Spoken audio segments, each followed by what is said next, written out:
and I can draw all over this, right? And people can see it. Okay. Yeah, you can deface the map of where is this? This is the New River Valley. I'm going to say big nerds. Hokey, high. Down with tech. That'll teach him. VMI. Listen, we get the shit on Virginia Tech in this podcast. I'm excited. God. Garbage school for garbage people. The one guy in high school I went to high school with who went to Tech is possibly one of the most egregious examples of trash I've ever met. Okay. Oh, you just cut out for a second, was all. I did. Do we have Liam? Do we not have Liam? Are you fucking kidding me? What? No, I can hear Liam. So can I.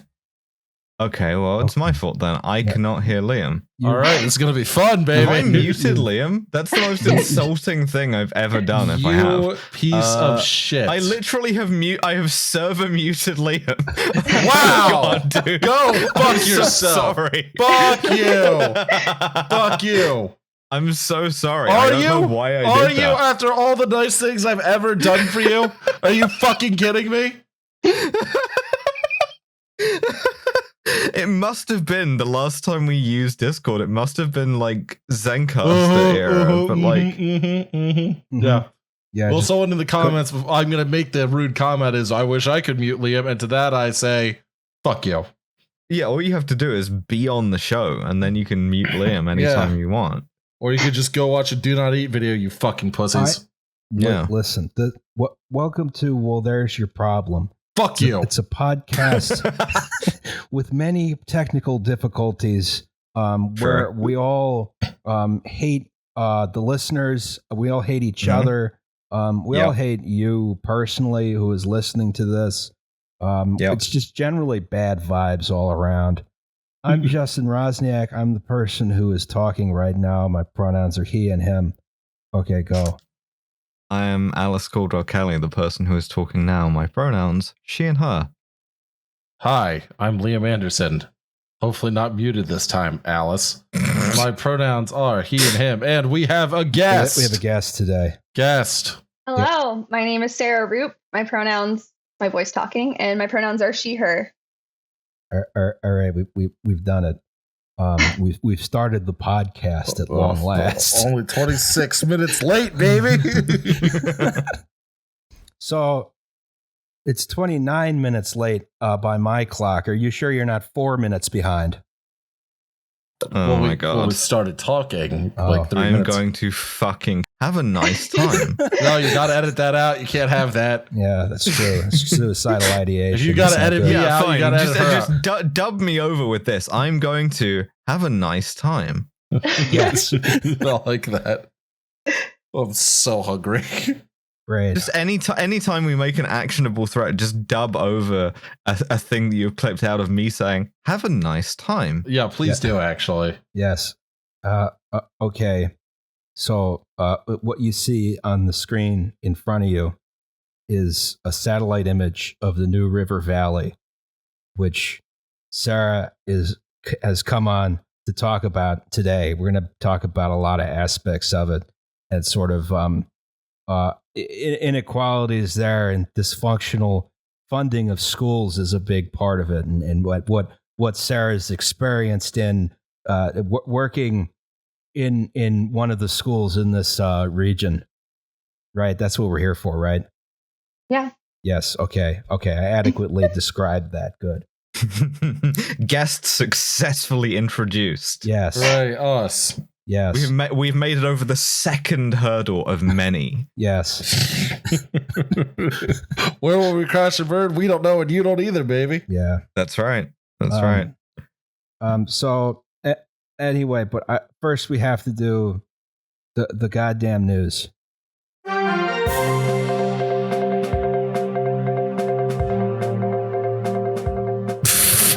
Okay. Explain how. What's going on? Oh, these chuckle fucks. The Pennsylvania Senate has decided to immediately strike down Governor Wolf's emergency declaration order on account of that stupid fucking ballot initiative passed. Good job, idiots. Yeah, good job, idiots. So now now it's illegal for restaurants in Pennsylvania to serve to-go cocktails or to serve alcohol outdoors. Ugh. Don't all restaurants have to be outdoors now? Yes. So, But it's also illegal for Pennsylvania is them a to be. dry state once again. Yes. Yeah, basically. Cool. You're like a more boring Utah now. This shit sucks ass. They'll make us install like the big what's the thing they The put Zion on the bar? curtain. The son. Zion Yes. curtain, yeah. It's an incredible snub if you're by the Republicans to small business owners, which I think is very funny in a way, but also it's annoying because alcohol is now illegal in Pennsylvania. What you've got to do is you've got to go for the kind of legislative competence that the Republic of Ireland has, where they accidentally made all drugs legal for about a day until they could fix it by poorly drafting a law that was going to legalize. I think it was they were going to legalize MDMA, they were going to legalize ecstasy, and then they inadvertently made all drugs legal. I would have just kept it like that. Didn't they also accidentally fund public housing? Yeah. Yeah, there's a lot of that going around. I think by this point, I'm starting to believe that if you want a public body to do something, your only hope is to wait for them to fuck up and do it by accident. Yep.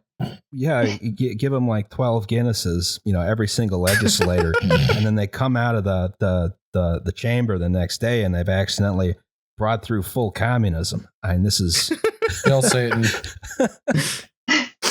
This was Lenin's one move in the palace of the Soviets. yes. Works every time. You get that vodka flowing. Well, the Duma was probably not full of teetotalers. I can say that. No. But now that alcohol is illegal in Pennsylvania, I guess that's not going to happen here. Thanks for nothing, dickheads. Yeah. Very sad. Well, very sad. You're going back to your Puritan Quaker roots though, which is wait, Quakers Puritans? No, I'm just they are teetotalers. I was mixing the two together as part of the sort of general disdain for nonconformist religion that led people to move to the eastern United States and then cheat people on their treaties and stuff. Amish, Quaker, Mennonite, Mormons. Yeah, exactly. Menace that must be stopped. All right. I only put in one goddamn news. That's probably for the best, considering we are 26 minutes late. Okay. Let's go. Let's fucking go. Let's do it. Let's go. Let's go. This is beautiful. What's this? The new river valley. Yes. It's beautiful. Yes. You're beautiful. Aw. I think it's the oldest river in the world, or the second oldest. Yes. And it runs north instead of south, which is unusual for a river. Huh.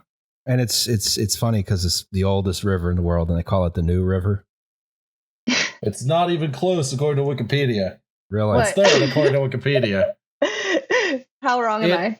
It's 75 million years off. The Finke River in Australia is the oldest. The New River and the Susquehanna are basically tied. Ooh. They're older than the Atlantic Ocean, people. Yeah, wow. That's always How's that possible? Well, Pangea shit. Pangea, Sarah, duh. That's always the fun one is what is Appalachia? How far does it go? The International Appalachian Trail, they have that now. It goes all the way to Spain. It also goes through Glasgow. So that means Alice Caldwell Kelly is a person of Appalachia, a POA. That's right. Yes. Listen, Scotland is Appalachia, Glasgow is Philadelphia. All of this stuff has been linked irrespective of continental drift, both spiritually and geographically. Yes. Also, and that's why. Yeah, that's why we do the podcast. Mm-hmm. Does this mean we can through hike to get MDMA? If you're feeling brave enough, sure. Yeah. Yeah. I have a trail name as I'm hiking the Atlantic Ocean. What is it?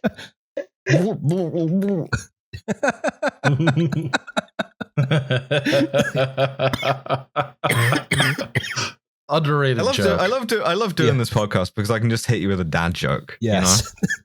Well, I think once you get, because there's no specified route for getting off of Newfoundland. Swim, pussy. Yeah, I guess you do. We had to get a kayak. Get a kayak and just go straight to Iceland. Yeah, it's a good idea. Yeah, do the reverse Leif Erikson. But anyway, so yeah, New River Valley. It's an old river. It flows into the Ohio River and into the Mississippi, as opposed to flowing to Tidewater in Virginia. Sort of, I guess maybe at the end of the Shenandoah Valley, you might call it, or that's sort of where it starts, ish, right? It's one of the earliest areas where sort of Appalachia was developed.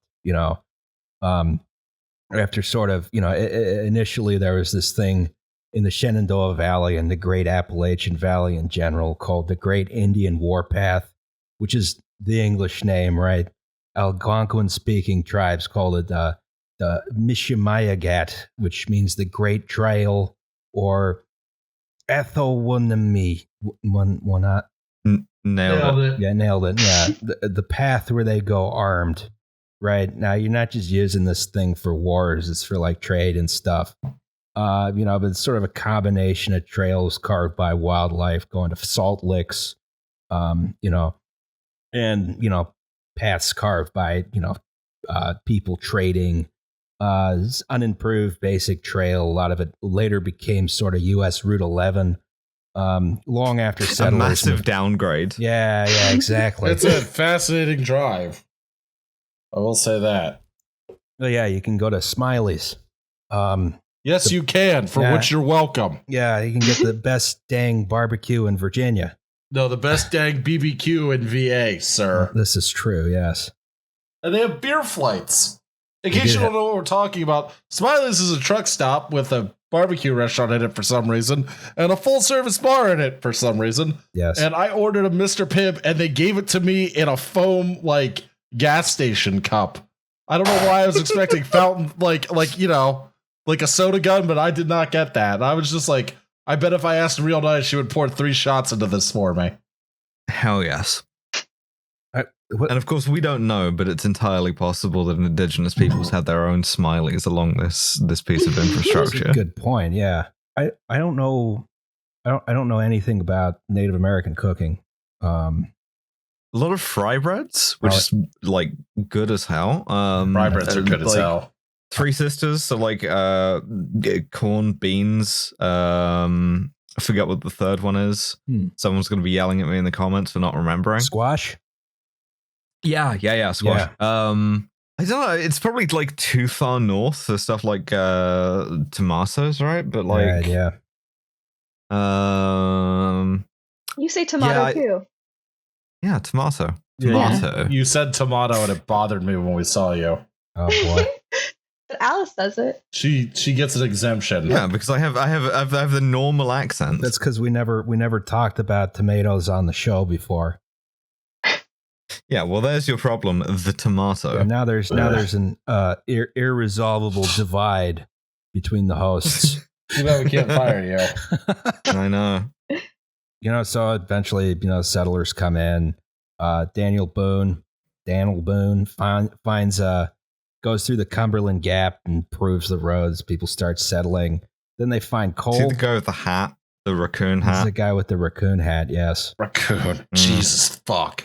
What kind of sociopath makes a raccoon into a hat? Daniel Boone, weren't you listening? Daniel Boone. Daniel Boone, yes. Daniel Boone. And Davy Crockett came through too. Yeah. So you got coal. That means you can have railroads. Wildly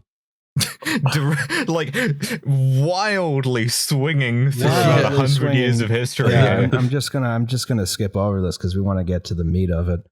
That's right. Yeah. So, you wind up with a very rapidly start building up an infrastructure based around extraction of resources. And this is sort of, the whole purpose of these railroads is to bring coal to that port. proposed railroads for Africa map. Holy shit. Well, I think this is a good parallel, I guess. So if you're listening on audio, you don't have the slide up in front of you. I have a map of the Norfolk and Western Railroad, and then a map of existing railroads in Africa versus proposed railroads in Africa, sort of like, and also a map of railroads in India, sort of talk about like what's sort of like extractive infrastructure versus something that's a little more productive, right? Because there's like, you can build a railroad which, gets people and goods from place to place, or you can build a railroad that does one thing, which is to bring coal to a port or bring timber to a port, do something like that. Yeah, bring tea to a port, yes. Any number of things. And the stuff that was built in Appalachia, it's kind of a combination of both. Just because all the railroads are private companies, they didn't always play nice with each other. You didn't have a great integrated system, but you could get coal to Norfolk. Well, thank God for that. Yes. So, you have different patterns of development in like, based on resource extraction versus based on something productive. I mean, you can sort of look at, I don't want to say it's like a one-to-one comparison, but I always think of like Africa versus India in like how they developed around the railroads or didn't. Because India is, has a highly integrated network, and yeah, and Africa cut to like 5,000 British people going, "You're welcome," and waggling our eyebrows until we're all fucking struck by lightning, having like pushed God too far. Yeah, one can hope. You wind up better off, I think, overall when you build infrastructure, which is geared towards moving people and goods from place to place versus moving everything to one place and then exporting it. This sort of results in, a lot of wealth is generated in Appalachia from, coal. Lots of these towns spring up before the advent of the automobile. They're very confined by the topology, right? Which means they're very dense. There's like, lots of tall buildings. It's weird to see an American town with hills. Normally you guys just sort of bulldoze those. Well, the Pittsburgh I've seen. They started doing that later. This is Bluefield, Virginia. Population is currently 10,000, or Bluefield, West Virginia. Yeah. Notice the Twin Cities. The 12-story building in the background there. This is a 6-story building. Or no, 1, 2, 3, 4, 5, 6, 7, 8. This is a very lazily named bakery. The bread man. Yes. That's what it says, though. Wow. Yeah. He's the bread man. He brings you bread. What if it was just like named Bread Man, but it was like unrelated? Nah, his father was a baker, and his father was a baker. So like, this is a sort of an example of a town, which is it built around the railroad. Bluefield, West Virginia was also built around union busting because Baldwin Felts was there. But, this is sort of a place, there was a big railroad yard. And because, everything was based around like either walking or, horse carts and stuff, and the topology was so difficult, all the development was concentrated in a very small area, right? I'm so glad the Baldwin Felts Detective Agency no longer exists, because we still have to deal with we still have to deal with Pinkerton. Pinkerton is on Twitter, and they have a rainbow flag profile picture for Pride Month. Wait, did they actually do that? Yeah, they actually did. They actually did that. I was going to do that as a joke. No, it's a real thing. Pinkerton, catch it before the end of the month. Pinkerton has a Pride logo. I'm going to put that on the screen somewhere in post. That's right. Well, didn't Denver, Pinkerton security guard get shot at a BLM protest in October? Yeah. He shot a guy. I think he did. He killed a guy. I think it might actually be fake. I think it might actually be fake because I'm trying to. Hang on, I will get to the bottom of this. Well, if I it's think he fake, we shot gotta someone. like put up a fake one. Yeah, I think he like killed a guy allegedly in self-defense because the guy pepper sprayed him. And I don't know, like if some MAGA guy pepper sprays you and you shoot them, No, it's real. On the other hand, it's a real. Pinkerton, and It's real. yeah. I think It's it'd be funny if like Pinkerton Detective Agency was like, you know, really, really pro BLM in one of those weird moral gambits they have. Like Pinkerton was really, really anti-slavery. There was a bunch of Pinkertons in John Brown's raid on Harper's Ferry. Oh yeah. Oh yeah. So if there's just, like, another they do bizarre have the moral black and the choice. brown stripe in their pride flag. Wow. So who's to say? They're straw Me. stripe. Don't do that, Yeah. please. You know, so you got these small, tight towns. You know, you got these. You know, lots of towns claiming like they had the most millionaires per capita in like through the early 20th century in sort of this area. Not great to completely romanticize this stuff because, you know, they're also full of horse poop and disease and bad labor conditions. You know, people are being poisoned by chemicals. There's no indoor plumbing until late, you know. There's like millionaires all over the place. Yeah, that's another issue. Yeah. No, that's good because you can go door to door with the guillotine. Horse-drawn guillotine. Labor activism must have been so much easier when the rich guy who was fucking with you lived in a place called like Surname Castle on top of a hill. You could just walk up there Let's with go to a his file. house, right? Yeah, you can just go to Yeah. his house. Yeah, that's true. You just walk there because the boss has to walk places. Here I go striking again. Yeah. Yeah, With a what cannon. are you gonna do that now? You try and like even set foot on one of these guys' private islands and like a Pinkerton pride flag adorned like sniper nest is gonna take you out before you get within like 2 miles of them. Love is love, just scratched into your bloody corpse. You had towns that had they had a lot of money, right? And you know they were clearly capable of spending it on public works and like public services. You know, you had big old Beaux-Arts city halls and courthouses. You got your big academic Gothic kind of high schools and middle schools and stuff like that. You know, Those are apartments now. Yeah, yeah, they did that in my neighborhood too. And there's sort of through like the mid 20th century, there's sort of a general collapse in the ability of towns to sort of finance anything, right? And I think this is not restricted to Appalachia or the New River Valley or anything, but you know, okay, what happened, right? All right, so I'm back out here. We're back in space. We're back in space, yes. Right. Space. Wait, it's all industrialization? It's all industrialization. I mean, we talked a bit in. A lot of people like to talk about the decline of coal. Coal's never been the only industry in any part of Appalachia. There's still lots of timber. There's still lots of coal, honestly. But a lot of the coal moved to the Powder River Basin.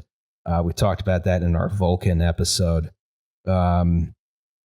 But, you know, in an area like the New River Valley, you see Blacksburg, you see Christiansburg, you got Radford. You know, there's still like major employers like the Radford Army ammunition plant, which they built here in 1941 because they thought if they built it far inland, it would be immune to Zeppelin attack. Has it ever been attacked by Zeppelins? No. Then unimpeachable. Yes. You have employers like Virginia Tech, you have Radford University, right? You get sort of a solid economy, but yet there's still like definitely a discrepancy between which towns are providing services and which are not, right? Of course, another fun one is all these employers are exempt from taxes for various reasons. Well, of course. All right. Yeah, all and right. I feel like these like universities create bubbles around them too because they only cover like one county in the New River Valley. Like Radford was like a women's college and it's kind of a party school. And it doesn't have as much of an endowment as Virginia Tech, which is like a really large agricultural school. But Virginia Tech is like where all the money is in the New River Valley. And like they have different zoning laws than the rest of the New River Valley. So they've basically forced all of their commercial businesses outside their town lines into Christiansburg and into Radford. So you see different types of development that pop up too. Like there's a lot more like mobile home parks in Montgomery County, like outside of Blacksburg, just because there's more workers that need low income housing that's like dense, because you have like the Targets, the Walmarts, the Lowe's, all these like super chain stores. They're outside of the limits of Blacksburg, where Virginia Tech is. And that was done on purpose by like the academic class, because they want their kids to have like a beautiful, serenic, like, but they want like the Blue Ridge Mountains to look pristine where they live, but they're willing to outsource it to like the surrounding neighborhoods. I love the dictatorship of academia. It's so cool to me that we everywhere becomes South Bend, you know? Yes. True. All right, I moved this slide up because it is fun to talk about the Arsenal. Evil. Well, this was taken from a Zeppelin. This was no, there are no Zeppelins. Well, you can see it didn't make it all the way there. That's why we've got this like plan view. Right, Sarah, this is all you. You made this slide. The Radford Arsenal is responsible for like 90% of U.S. bullets and rockets, and they also it's the only place that in the U.S. military that makes a specific type of propellant. What is it called? I think it's like nitrocellulose, which is also called gun cotton, because basically you put these chemicals on cotton and it makes it explosive. The arsenal was built like around World War II, and a lot of it hasn't been updated since then. So you can find a lot of like really like impassioned military people being like, we need a new arsenal because it's falling apart, which is scary to hear because it's making propellant. It does explode every once in a while. Like I think there was like a fire like a couple years ago that killed someone. But yeah, it apparently like the U.S. military, when the war in Iraq began again, they started making close to like 250,000 bullets for every Iraqi insurgent that they were killing. So, and all of that was being made in the Radford Arsenal. So when we have things like coal disappearing in the New River Valley, we didn't see like the end of like industrial forces. Instead, the economy started developing towards like U.S. militarism. And so the space at the arsenal, even though it's like the U.S. military, it's leased out to Bay Systems, which is a defense contractor that also supplies Saudi Arabia. Previous entrant on this show, BAE Systems. Oh, really? I have to listen to that one. Sorry. Yeah, the plant also like they burn off all their waste like into the air, which is one of the only things that like upsets people, because you have a lot of like, because of Virginia Tech, you have a lot of like eco type activists, and they're upset about the plant burning off waste material, but they're not as upset about the fact that the plant is making munitions to kill Palestinian children or anything like that.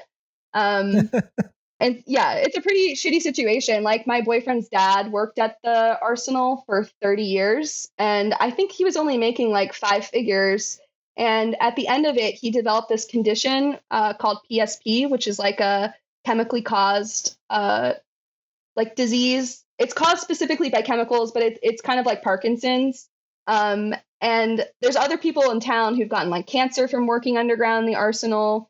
And it's kind of scary too, because the arsenal used to have like these soccer matches for all the workers' kids, and they would have it on like the wet field in front of the arsenal. And now you're not even allowed to walk over that field because it's too close to where the chemical burn-offs occurred.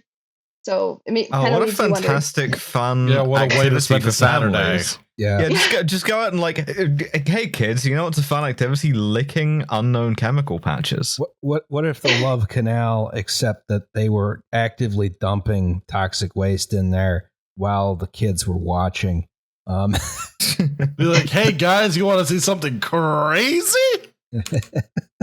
This just sounds like the principled, muscular, internationalist liberalism that the Biden administration is so proud of, you know? That's a good point, yeah. Exactly. Only democracy in the Middle East.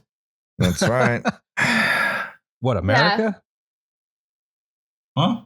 Oh, I was making a joke that America was the only democracy in the Middle East. Yeah, We should I mean, just more admit or less. Israel as a 51st state and just get it over with. More or less, yeah. If the French can administer Algeria like it's an interior province, we can do it with Israel. Oh my God. And nothing bad happened. That's right. Israel gets statehood before Puerto Rico. My God. Probably. Yeah. So Israel becomes like a US territory, but they have to put like passive aggressive taxation without representation and shit on all the license plates. They're a federal district. Yeah. They knew what they were getting into when they signed up for it. The warfighter depends on Radford nitrocellulose. So Oh, yeah, wow. this came out from this military think tank that was like advocating for the arsenal to be rebuilt. And the graphic is like this triangle, and it points to the bottom. It says like the Radford acid facility, which makes the Radford nitrocellulose facility. And basically all of these things, they're what power like the Apache helicopters, all the weapons that we use, Bradley fighting vehicle, Abrams tank. I don't even know what these things refer to, really. I'm just like reading off what I They're read. tanks, Damn, that's Sarah, it's right crazy. in the name. Sounds like a lot of US military power is insanely vulnerable at Yes. this one specific point. Oh, no. Yeah. And think about it, like those workers can be organized. Like I think that they're represented, some of them by SEIU, but like imagine if you had like a picket or something where you're like, you know, advocating for it to be closed. Like that would be an interesting thing to do, because you could effectively stop the production of all munitions in the United States and stop like all the wars that we're engaging in. Yeah, you could lower the ambient temperature of the zone that we're in several degrees. Yes. Exactly. Yeah, and all the workers, like they send their kids to the Montgomery County public schools. You'd think that the military would have like special daycare programs or schools set up, but that's not the case. They're using the public school system, and it's still critically underfunded, even though like this is the industry. Like you'd think that there would be like some sort of resources coming in from the US government if they have like the military, like a huge production aspect of the military is here in the New River Valley, but instead it's still left to the property taxes. I mean, they can't even take care of people who are in the military. This is true. And having that much extra free market ideology on top of it, where it's just like, yeah, you're not like you can just quit your job, right? You're not even like a troop. Why should they? You know, go to, you know, local public school, which is, I assume, extremely good. If you We'll get there. If you don't like the conditions at this nitrocellulose facility, then you can just go work at another nitrocellulose That's facility. right. Be a rational consumer. Yeah. Yeah, so basically my boyfriend, he went to the school that I work for. I'm not going to say the name of the public school, but it's in Montgomery County. And I got interested in doing childcare because we organize a tenants union together. And while we were door knocking in a trailer park that had lost water during the summer, there was also like potholes and safety issues. There were all these signs put up everywhere that were like hiring caregiver for $12 an hour for the public schools. And this was during COVID. So I was really curious about like what's going on because the schools were closed. And I went to a job fair, and like I sat in front of 4 different elementary school principals while they're on their cell phones. And I was like, hello, I'm here to like work. And I got hired as like a childcare worker for the public school system. And they had us inside the high school cafeteria with a mixed age group of kids, ages 5 to 11. And these kids were given like a state mandated bag of Legos and like one thing of Play-Doh to play with. And they were in adult sized desks at the high school, spaced 6 feet apart, all facing forward. And there was no like instructions telling me what to do. It was like 12 hours a day, no breaks, and there was no lesson plans. And eventually when schools opened, they had me working back in the elementary school as a recess aide. So I would like watch the kids at recess. And I don't even know which aspect of the job was more depressing, like working in the cafeteria or working in the playground, because I showed Justin and Liam the playground, and it's pretty awful looking. Yeah, it looks like a FEMA evac site. It's It a what? little. A FEMA evac site. Yes, there was a FEMA tent and it collapsed under the rain. Yeah. We got a picture of that coming up in 2 slides. Oh, should I move? Should I move to the next slide?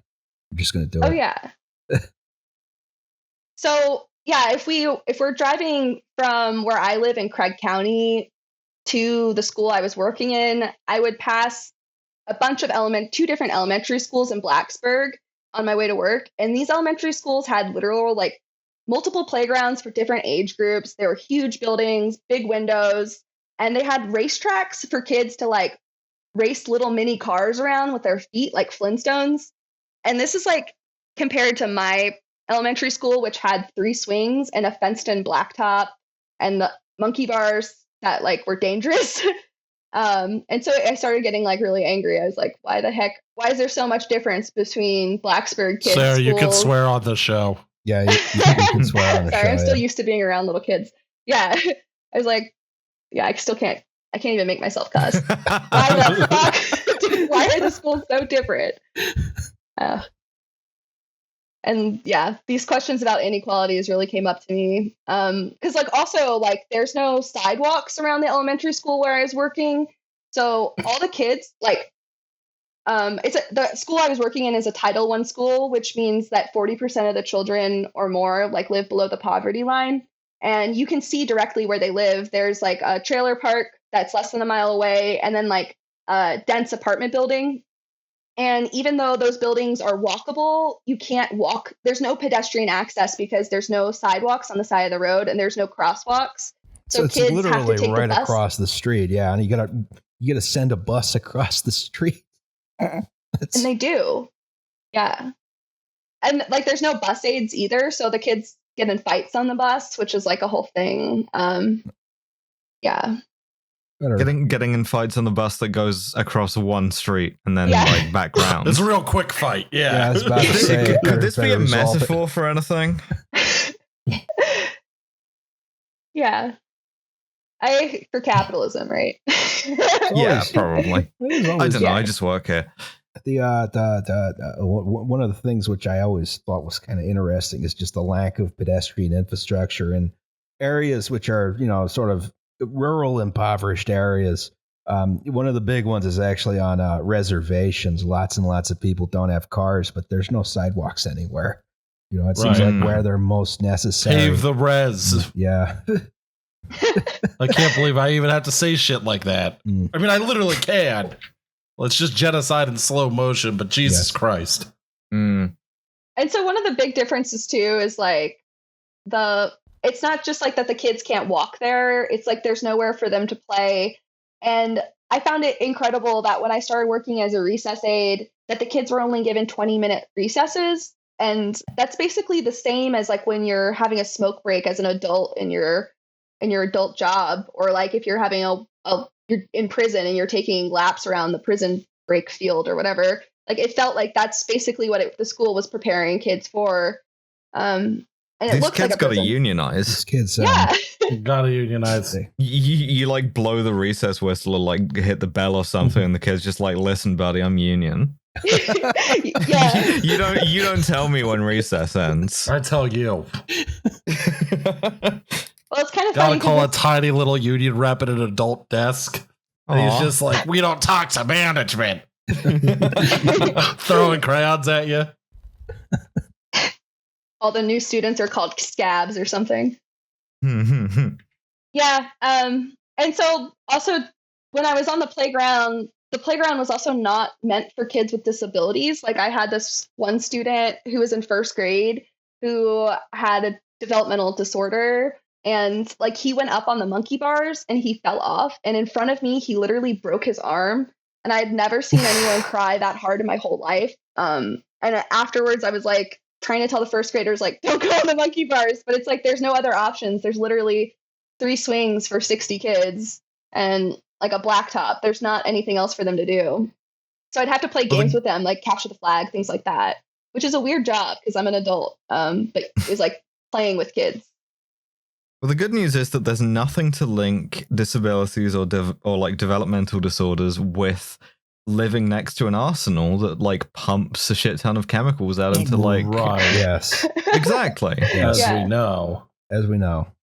I do love the idea, Sarah, of you being a ringer in like Red Rover.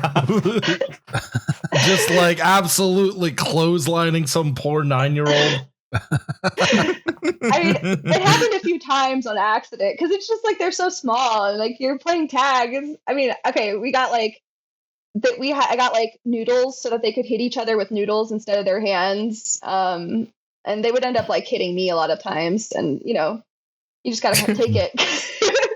Such is life. It's just instituting a sort of like noodle-based Thunderdome. Exactly. Yeah, and so the one other thing about the program that I wanted to tell you all was like that when I got hired during the pandemic to work in this full-day daycare, I had not worked in the school before, and all the students in my program were white. And so I had assumed like, oh, okay, I guess like the school is probably going to be predominantly white. But then when the school opened and I was working as a recess aide, I noticed that the school was like way more diverse. And that's because the daycare I was working for wasn't free. So because it had a fee for it, like a couple $100 a month, it like excluded all of like the children of color who are like from the low income neighborhoods. Like none of them were in the program because it had a cost. So I was also wondering, like, why are after school programs for elementary school kids, like, why do they have a cost at all? And I don't really have a good answer. Well, all of the money that towns could be using to pay school districts for that is going into question mark Police. cops.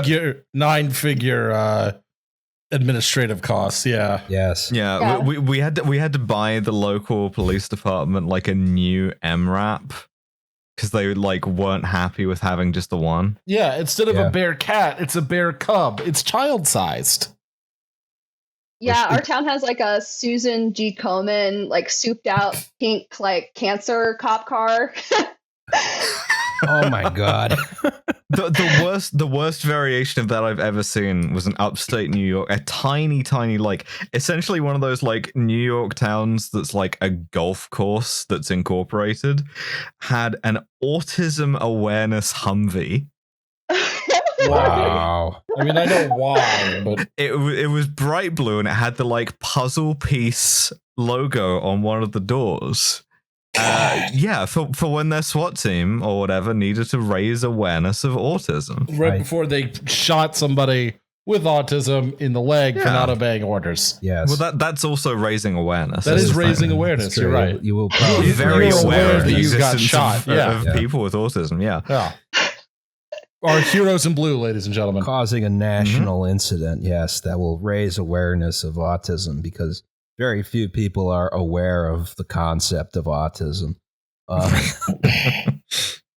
Yeah, so if you go to the next slide, Alice can see the picture of the playground. Yes. It looks like Why is there an exit sign, Sarah? I love Dashcon. Yes. So if for the people who are listening, this is inside the FEMA tent that kids were supposed to be able to eat in for if their parents requested like have them eat outside during the pandemic. And as far as I know, all the kids who requested that ate inside the cafeteria anyway. But like this, it has an exit sign inside the FEMA tent. Inside, no one mowed the grass. It was like up to our waist. And then if you look out from the FEMA tent to the right, you can see the fenced-in blacktop where I spent 4 hours in the morning with kids playing dodgeball, kickball, whatever. And then next to it is like this like badly fenced off like plastic fence around all this like playground equipment that they've just thrown in a pile because they can't use it anymore. And then out of the frame, there's 3 swings and the monkey bars. And that's all the kids had to play for all day, all year. Failed state. It seems pretty like a pretty lame experience if you're a kid. You know, especially if you're like you don't like playing with balls, you know, which I certainly didn't enjoy doing when I was a kid. No, what about the poor fucking nerds? Yeah, what are you supposed to do if you're like us? I was the most athletic third of this podcast. God help me. Whoa. Hold on. I rode in high school. I kicked. That was I athletic. remember that. Yeah, Justin took the train even in high school. I got True. CTE. Yeah, exactly. I'm more athletic because I didn't get injuries. Listen, I thought you said you rode, not road. He did. Yeah. No, he did say road. Yes, I was talking about the CTE. Yeah, you were I Mike have. Rowe in high school. I was Mike Rowe. Yes, I was lecturing all the other students about how safety regulations are bullshit and also unions suck. So this is what I did for the nerdy kids because like I had the same concern. I thought like, and this sucks because I had to use my own money for everything. Like the pool noodles I told you about, I had to buy the pool noodles. I had to buy jerseys so I could put the kids into teams because if they didn't have even teams, I had this one student, like when he lost, he would just be like, I give up and like walk home and there's no fence around the playground. And like I said, there's just a highway with no sidewalks. So what he would do is walk up to the highway like he was going to walk home to like one of the like dense places where you can live, either the trailer park or the apartments. And I would have to like stop him, get in between him and the road and be like, please don't leave, please don't leave. So what I did was like, I got like a bunch of bird and bug identification books and binoculars and microscope. Well, not microscopes. What are they called? Where you're in your hand. Magnifying glasses and like bug catching things so that the kids who didn't want to like socialize with the ball sports, they could like look for birds or bugs. And that was a success, especially with the younger kids. But with the older, like it's so weird that fifth graders are even in elementary school because they're like 11 and they're fully sentient. Like they're on TikTok. Like this one girl called another girl pick me in front of me, and I was like, what the? Like they have like their whole like internet lingo is already like in their brains. Yeah. So yeah, that was the one thing I could think of was like doing like nature stuff. But even then, if you like Liam and Justin saw, like there isn't a lot of like nature to look at. There's literally like 3 trees.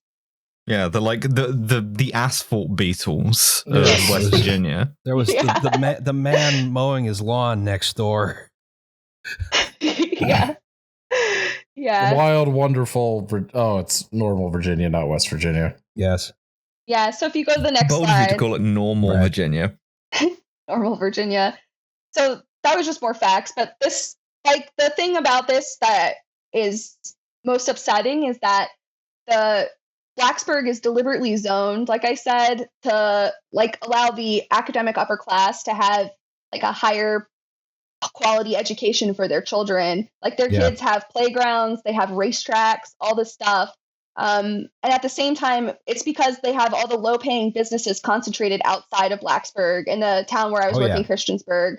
And all these trailer parks, like they don't even have like bus lines to get them to and from their jobs. So they rely on their own cars and things like that. And the kids, like, they have no freedom to explore because there's nowhere for them to go. Justin, you're going to need to, like, censor the 4th bullet point on this slide because it's got the name of the elementary school in it. Oh, fuck, whatever.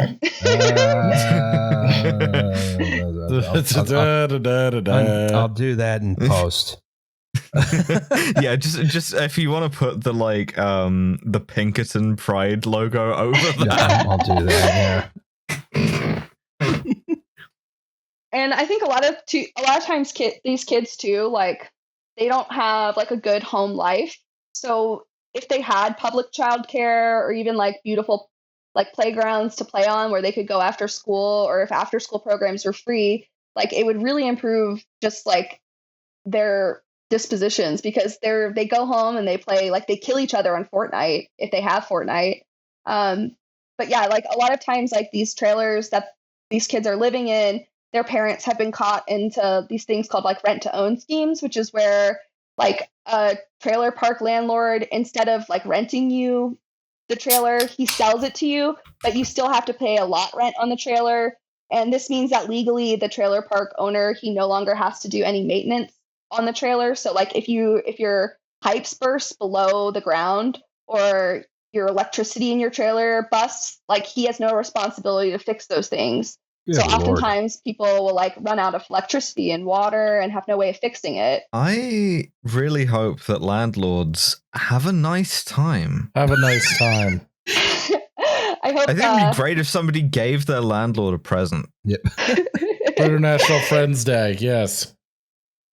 Yeah, I think we need a cultural revolution for landlords. Intercontinental ballistic gift. Yes. Yeah. Just give them, give them what, give them what they deserve for being housing A providers. little bit of the friendship sauce, yeah. Yes. Exactly. Landlords. Landlords. Landlords. Lords of land. Yeah. Moving swiftly on before we get canceled again. I was about to say, before we get killed by the FBI or something. Alice. We survived that one. Yeah. Hey, So, Sarah. Sarah, how do you feel about landlords? They fucking suck. That's all I can say.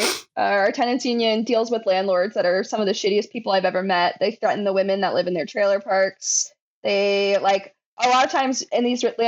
What's happening too in Appalachia that's interesting is like these big conglomerate companies are buying up trailer parks while they're on the market, and they don't even do repairs. So like they have one person managing like 5 different trailer parks that have hundreds and hundreds of tenants. And so a lot of these people are like, when they say they have to pay rent, they're like, I don't even know where it goes to. And I'm like, yeah, it's because it's literally going to a corporation. There's not even an identifiable BlackRock or somebody at this point. Yeah. Yeah. And it's fucked up. I think we should go to the next slide. Even if you had even if you had the one rare unicorn mythical beast of like a property manager who wants to help you, like if they have fucking 500 people that they've got to do that with in a thing with crumbling infrastructure, when are they going to find the time? Mm-hmm. Ross, next slide, they please. don't want to. All right. Next slide. Sarah, did you put this in or did Ross put this in? No, this was me. Definitely Ross. This is me. Looking good. Yeah. Steve Ballmer. Steve Ballmer, yeah. We're going to That man has never blinked. We're going to talk about developers. No, never will. Or development, which is, one of the, we talk about, I guess, solutions to like inadequate like infrastructure or inadequate development in Appalachia, places like that. And it's kind of like I am slamming an entire J.D. Vance book into my veins, and I am saying, why don't they just all learn to code? Right. Yeah. This will definitely help. Well, Have you considered learning Emacs? Yeah. Do not learn Emacs. It's even frightening that the school is trying to teach kids how to code, because like I walk into classrooms and these kids are sitting at desks in front of their Chromebooks all day, and they have these like plastic barriers around their desks because of COVID. And so they're literally in office cubicles learning how to like interact, even though they're illiterate, like they don't know how to read or write. They're learning how to interact with the computer and like how to manipulate it to get information, which is frightening, right? Like they're not having a proper childhood, and I find it alarming. Oh, I hadn't even fucking thought. Jesus, that's depressing. Yeah. No childhood, only code. Don't learn to code. called- Fuck, I know how to code, and it was the biggest mistake I ever made. There's like this I should have been a fundamentalist. coal miner. There's like this fundamentalist Christian education system called like accelerated Christian education. Oh, which yeah. involves like putting kids in cubes all day and filling out worksheets. It feels kind of like the same thing. Yeah. Yeah. Yeah, I concur with that. Oh, fuck. Okay, I'm good. I'm Yeah. back. I think if we're coming here as socialists, right? Some of the stuff you'd want to do. I'm a lib now. Please excuse me you're from a your liberal, right? discussions. Well, yeah, This is the kind of shit, right, that makes me want to like adopt a fully like bullshit educational policy where we just do all of the like insane shit that rich kids get to try for fun, like fucking Montessori shit where you just like it's about your feelings and you like assign colors to things and you do Alice, like you're right. That is what we need. Like for kids under the age of 7, we need to have play-based childcare, like not whatever this is in the public school systems, because think about it. We have 5th graders in elementary schools, and the Biden administration wants to expand it so that we have 3 and 4-year-olds in elementary schools too. And those kids are going to be expected, like California Governor Newsom, he went ahead and he extended their kindergarten to cover 4-year-olds. And they're mandating that 4-year-olds have 3 hours of education every day. It's like, you can't teach a 4-year-old 3 hours. How are they going to fucking sit still? Yeah. Exactly. Let them be They fucking kids. Let them be kids. Let 'em it's be fine. kids, yeah. They have the rest of their lives to be cynical dickheads like us. Yes. Yeah. If you all get interested in this, there's a really cool pedagogical method called the Reggio Emilia method. And it was based out of like this communist, Loris Malaguzzi in Italy. He made it after World War II because their whole town was destroyed in some part of northern Italy. And as the people in their town were rebuilding it, they were like, okay, we're going to use this rubble to build public childcare facilities. And so all the mothers in town were building it with their own hands. And he was just biking by, and he was a member of the Italian Communist Party. And he got off his bike and he was like, what are you doing? And they're like, we're building a school. And he was like, oh, I have a background, like a PhD in education. I'll be your teacher. And he came up with this standard that's like, it's like Montessori, in that it's like in America, only the rich kids can access it because those programs are like $1,000 a month or so. But it's all play-based. And it's also based on having the workers be unionized, because in the public school system, the union that represents workers is the VEA in Virginia, which is a business union. It doesn't do anything for like the lower tiered wage workers, like janitors, childcare workers, special needs aides, things like that. It basically only covers teachers and teachers' interests. So like if schools were redesigned, like if we had public childcare in Virginia, I would say that it should be separate from the like elementary schools. Like we should have specific facilities that are for kids younger than the age 5, and it should be play-based, and it should be worker run instead of having this like tiered system where like I had like a coworker like eating kids' lunches out of the trash, like because like there's just there's no food. Like we're not paid enough, like $12 an hour is like nothing to live on. And our union, like when we wrote a petition to ask for higher wages and for breaks, like my union didn't even respond to that. So like, I think like the way I'm rethinking it, all this is like not to trash unions. I think unions are really good, but not business unions, right? Those are different. Those are like a bureaucratic machine. So yeah, I think like the Reggio method is a good way to go forward. It's like the Montessori, but communist. Or consider you could be a freak like my mom and go to Quaker school.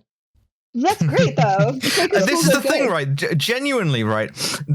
This kind of like Fordist thing of like, fuck you, get in the cubicle, right? Makes me want to like. It's so fucking depressing, man. Literally any idea. You could sell me on fucking anything at this point as an alternative to that kind of education. I agree with that. You could tell me, yeah, we're gonna teach the kids that like different foods have different vibrational energies or whatever, and I'd be like, sure, that's insane. Go right ahead. Here's several $1 million. You know, I agree with you entirely, because this shit's so fucking depressing, and like the like I don't know. I personally believe, like, as somebody who really liked learning but really hated school, like school, even up and until you're a teenager, school should still be fucking fun.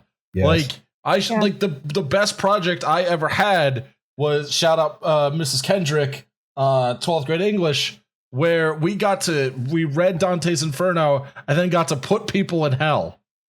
Like that was amazing. It's so fucking depressing to think about all these kids in their little cubicles learning to be good little wage slaves, and it just takes away childhood entirely and turns them into little cogs in the machine. It's like, we don't need to be this fucking cynical about 8-year-olds. Like, let them do some weird shit. And that's why, if like I cannot encourage our followers enough, don't fucking get a STEM education. This is true. I would highly recommend avoiding STEM fields entirely. Speaking as STEM PMC scum.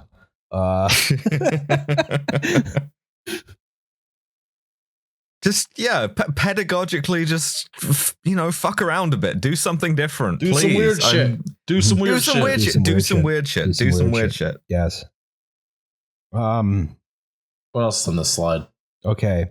So we're talking about Steve Ballmer. We're talking about Steve Ballmer. Well, I wanted to sort of talk drink about while you code. What I'm hearing is give the 6-year-olds alcohol. No, don't do that. That's probably a bad idea. You a bitch. One of the solutions which has been put forward for like underfunded, public schools in Appalachia, among other things, social services in general, is we need more development, right? We What kind of development for who and what? Yes. Well, you need development. That doesn't really answer my question. Increases the tax base and provides jobs. So what I'm hearing is hang the rich.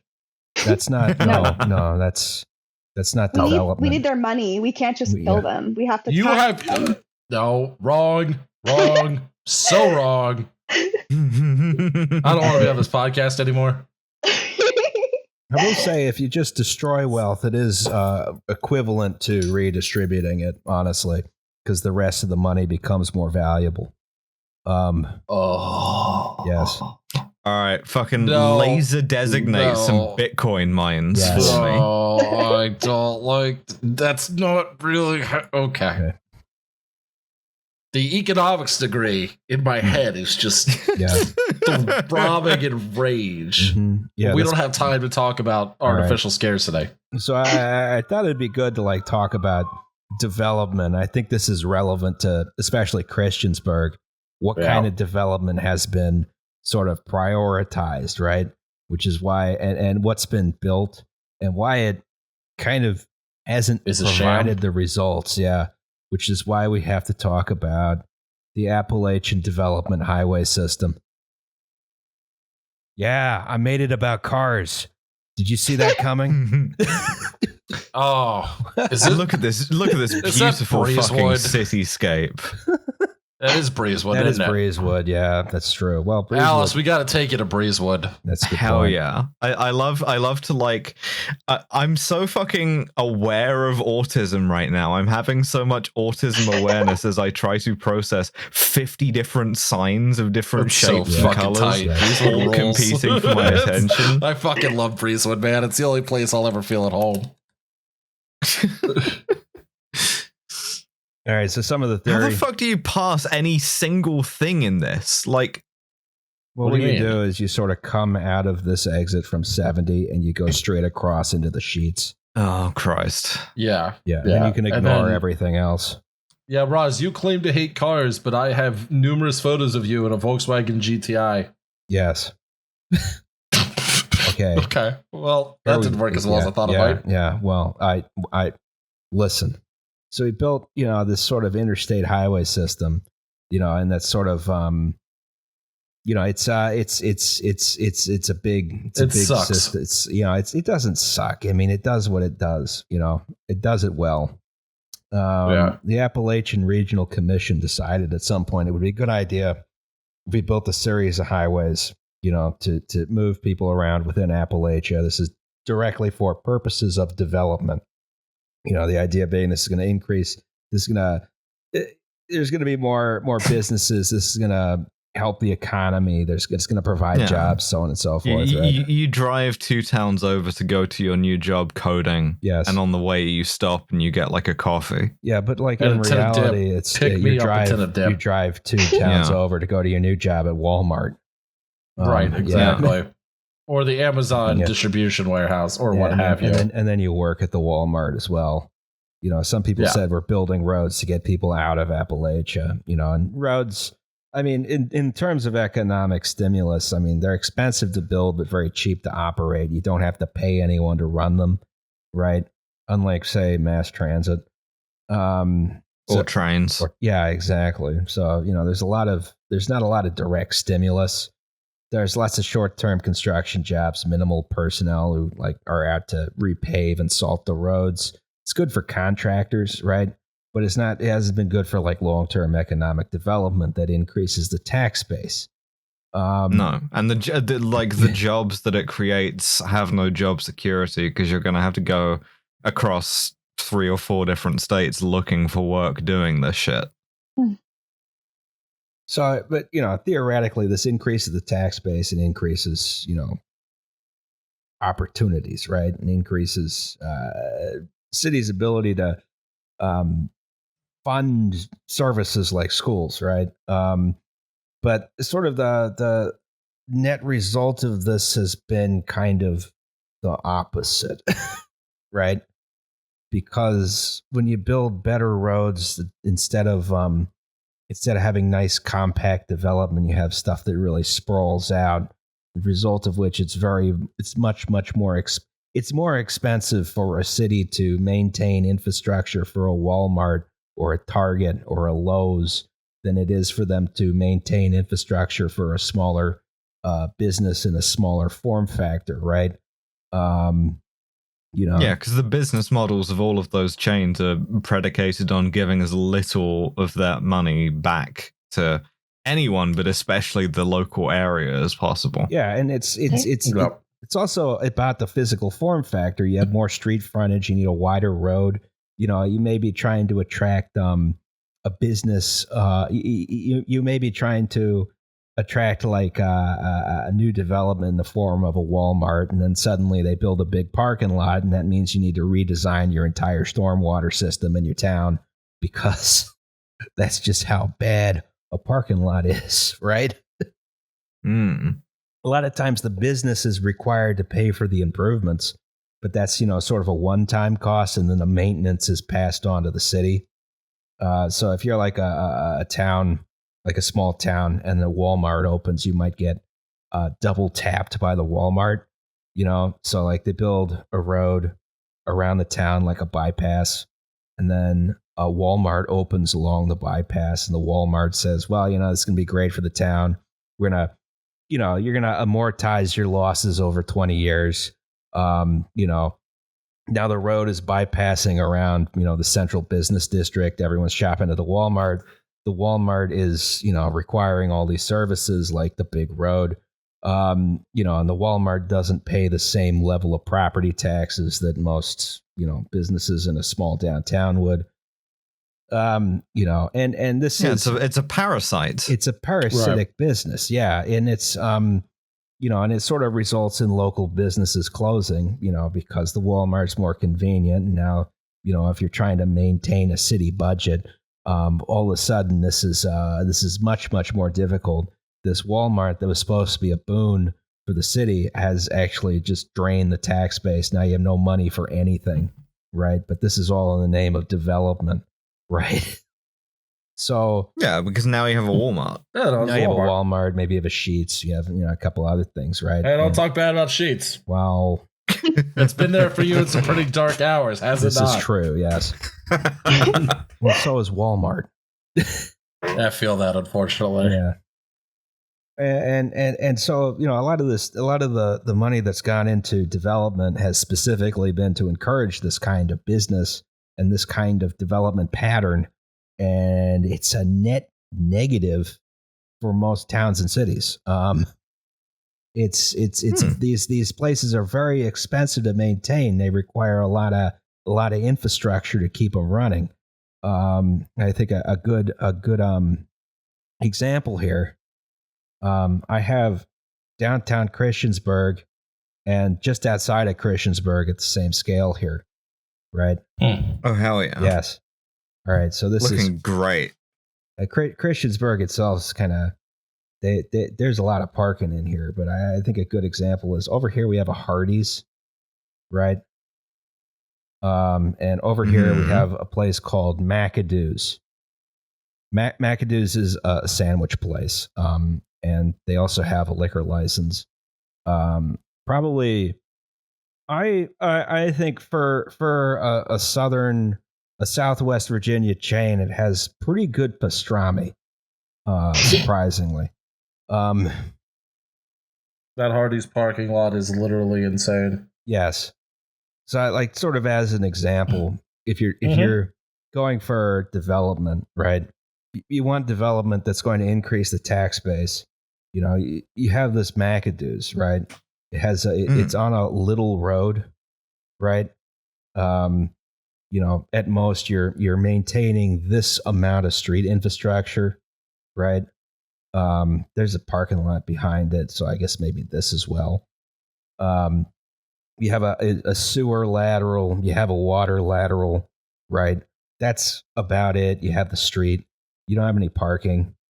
So when we build out all this road infrastructure to attract auto-oriented business, all of a sudden we have something which is probably not providing the same amount of tax revenue as McAdoo's, which is this Hardee's, right? And we have much, much more road infrastructure. We have this whole sewer. We have probably stormwater drains, all sorts of other stuff, and this is a much wider road, and it's kind of like, well, all this infrastructure is now required to sustain the same kind of business. Yes, and it's providing less tax revenue, and it's kind of the net result of this is you can't have you can't have schools, you can't have good social services because you need to pay to maintain the road in front of the Hardee's. Maybe get a turn lane.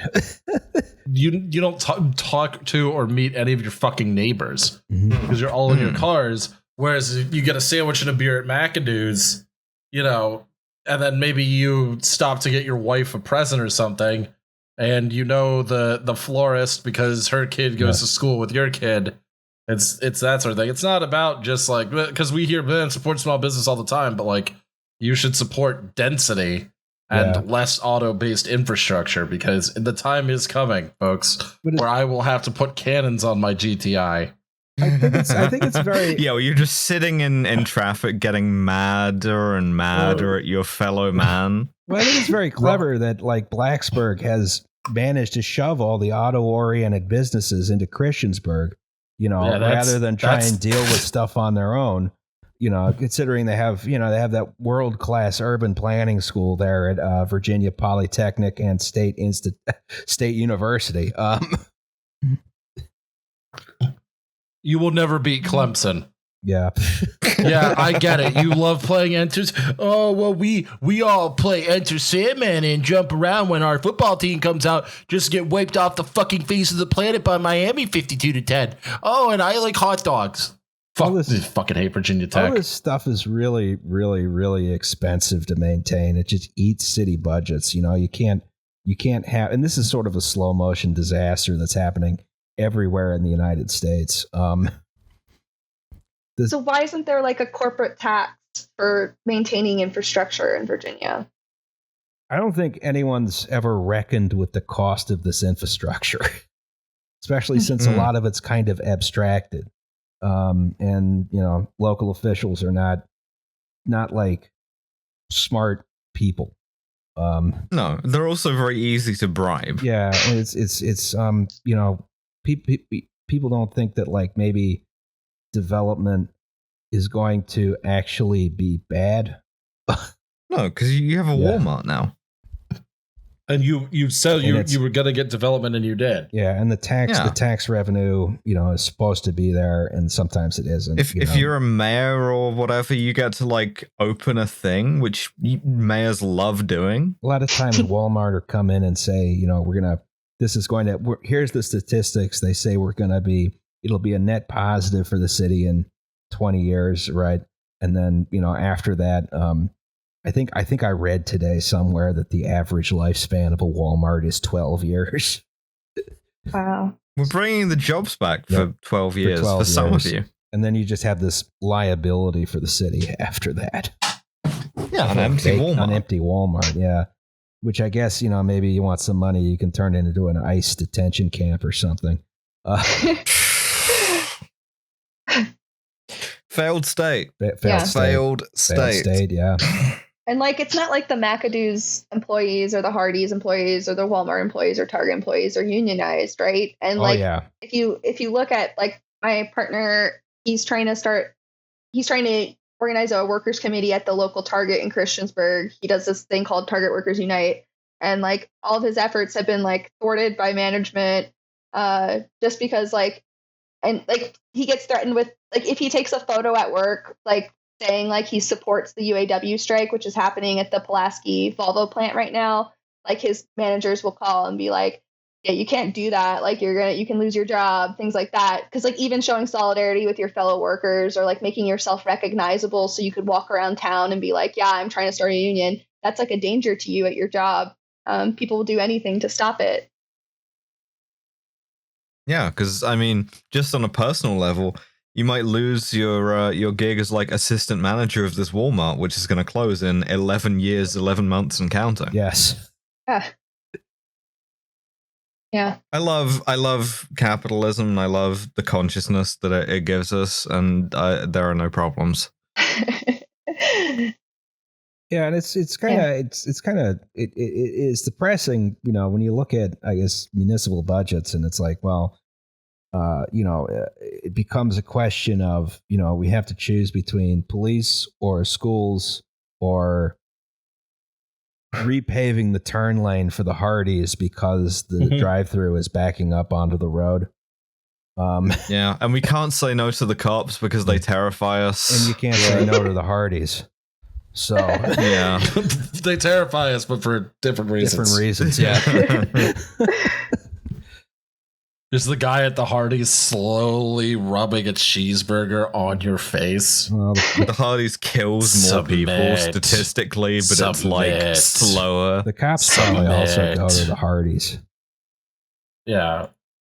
Yeah, that's like your like unholy alliance of cops and Hardee's managers. Yes. Oh. The real Yellow King shit. Fucking Carcosa, Virginia. But yeah, we're back in space. We're back in space. I just wanted to kind of point out, this is an example of like just outsourcing all your problems, because I think the Blacksburg line is about like right here, and all the big box retail is down here. Mm.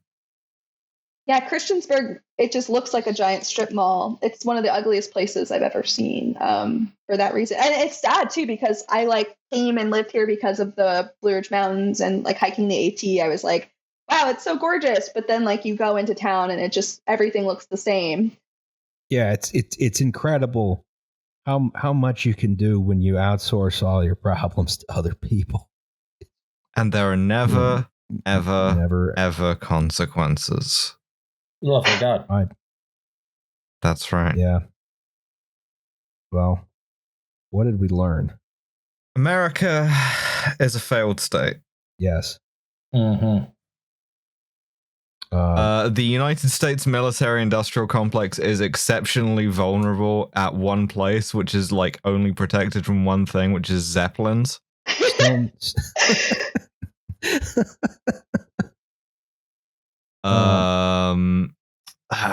Fucking explore alternative pedagogical methods. Yes. Yeah, because fucking anything is better than the shit that we're doing now.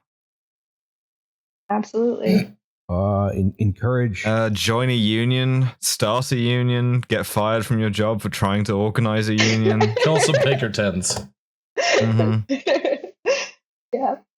Auto-oriented development is harmful, even outside of large cities. Yeah. Yeah. Learn to code. Don't learn to But not too code. young. Don't learn to code. Do not Don't learn to code. It sucks. Stupid. I feel like kids should have a right to not be online. Like there should be like a children's bill of rights that's like you have a right to refuse to like be online. You have a right to log off. You have a right to log off, yes.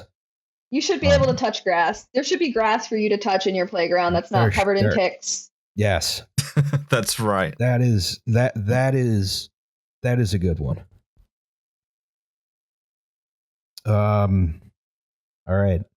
So we have a segment on this podcast called Safety Third.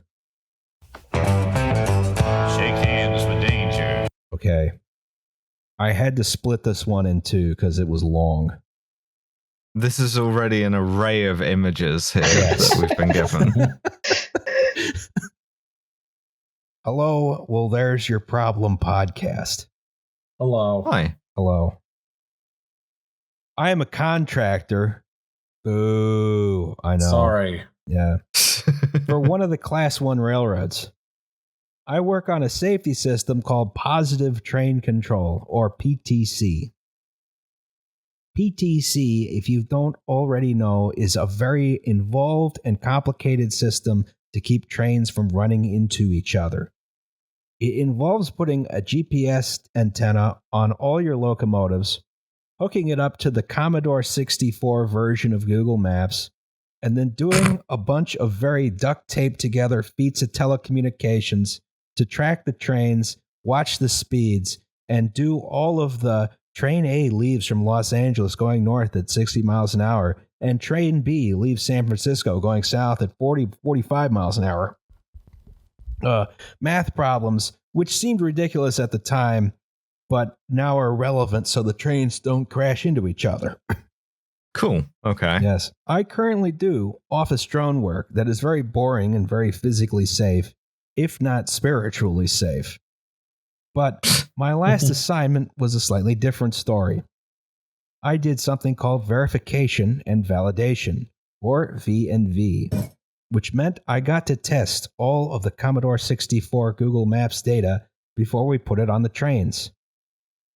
This involved mostly running around in the cornfields of Iowa with a $10,000 GPS system, trying to read timetables, and occasionally riding in a high rail vehicle. See Figure 1.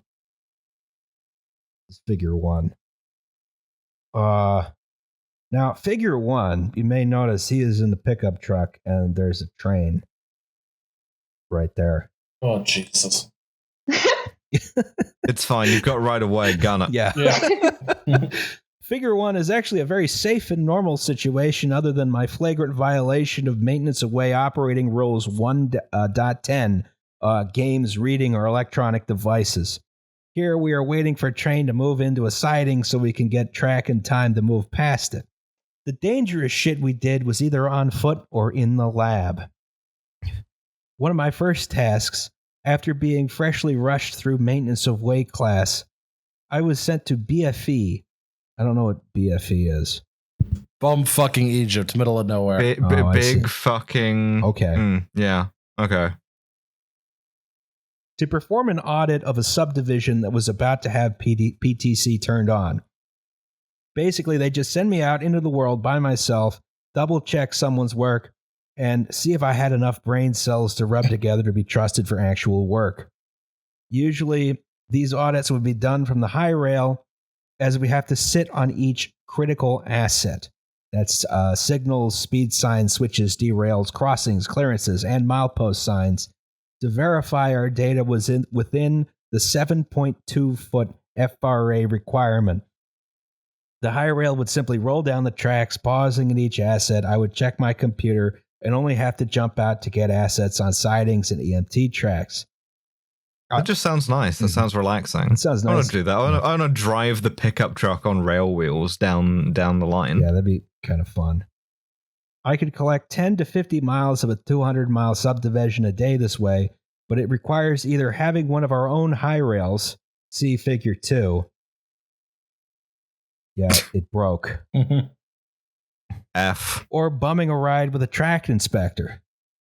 Since I was the FNG and a big old dummy, I had not organized track inspectors to help me, thinking they would easily cooperate with me the week of. What a rube. With no local help, I decided to put on my GPS backpack, see Figure 3. Big honking $10,000 antenna. And collect the points by car and foot using lone worker protection. Oh no. Huh? Of the critical assets. He's just going to walk down the railroad by himself. Of the critical assets, only two are typically easily accessible from the road. Those are crossings and signals.